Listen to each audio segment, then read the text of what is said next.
হরে কৃষ্ণ। স্বাগত বন্ধুরা। তো টমেটো দিয়ে একদম সাধারণ একটা রেসিপি নিয়ে এলাম।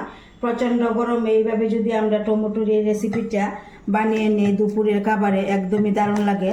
তো আমি কিভাবে এই টমেটোর এই রেসিপিটা করলাম, তো আপনারা অবশ্যই আমার এই পুরো ভিডিওটা দেখবেন।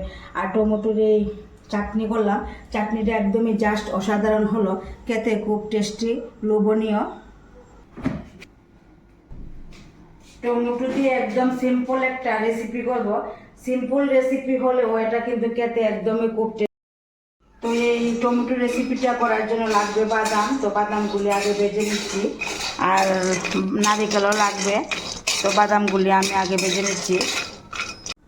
তো আমি টমেটো কেটে নিলাম। একটা টমেটোকে এইভাবে 4 টুকরা করে কেটে নিতে হবে।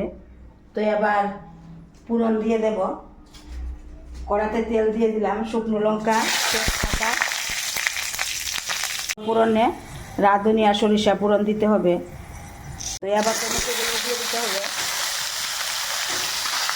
পরিমাণ মতো লবণ, পরিমাণ মতো হলুদ দিয়ে একটু হালকা নেড়ে চেড়ে এখানে 1 মিনিটের মতো ভেজে নিতে হবে। 1 মিনিট ভেজে নিলাম। এবার পরিমাণ মতো জল দিয়ে দিতে হবে।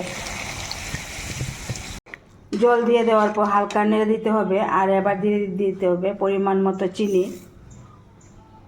কিশমিশ আর খেজুর দিয়ে দিতে হবে। দিয়ে হালকা নেড়ে ছেড়ে দিতে হবে। আর এখানে 2 থেকে 3 মিনিটের মতো রান্না করে নিতে হবে। সামান্য পরিমাণে একটু তেঁতুল দিয়ে দিলাম, হালকা একটু টক টক লাগবে।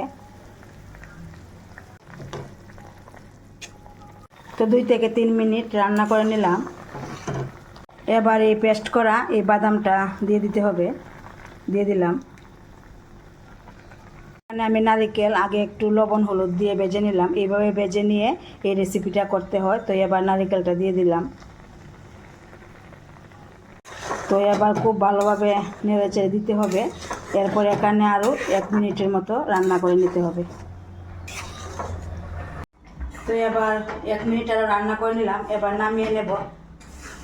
তো এই টমেটোর এই চাটনিটা প্রচণ্ড গরমে এইভাবে দুপুরের খাবারে যদি থাকে একদমই খেতে খুব ভালো লাগে। তো কেমন লাগলো বন্ধুরা আমার এই টমেটো রেসিপিটা? যদি ভালো লাগে অবশ্যই একটা লাইক দিবেন, শেয়ার করবেন।